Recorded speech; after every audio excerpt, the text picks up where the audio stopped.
নেতৃত্বে ওনাকে সাথে পেলে এবং আমাদের যারা পীর সাহেব সকলের নাম নিচ্ছি না, আমরা এই দেশে আউলিয়া কেরামের যে পতাকা, যে মিশন, যে পথ চলা, সেটা অনেক বেগবান হবে ইনশাআল্লাহ।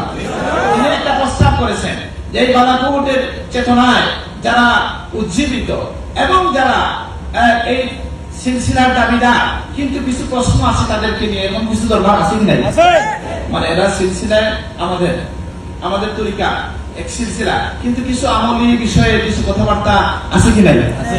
তো তিনি প্রস্তাব করেছেন যে আমরা এদেরকে দূরে ঠেলে দেব না, আমরা তাদের কাছে একটা আলেমদের কোর কমিটি করে তাদেরকে পাঠাবো, তাদেরকে আমরা আহ্বান করবো যে আপনারা স্বচ্ছ নুরানি দ্বারাই চলে আসেন। আর যদি এটা সফল হয়, আমরা বিশ্বাস করি সৈয়দ আহমদ শহীদ বেগমের আওলাদরা উত্তরসূরিরাই হবে এই দেশের প্রথম ইসলামী শক্তি ইনশাআল্লাহ।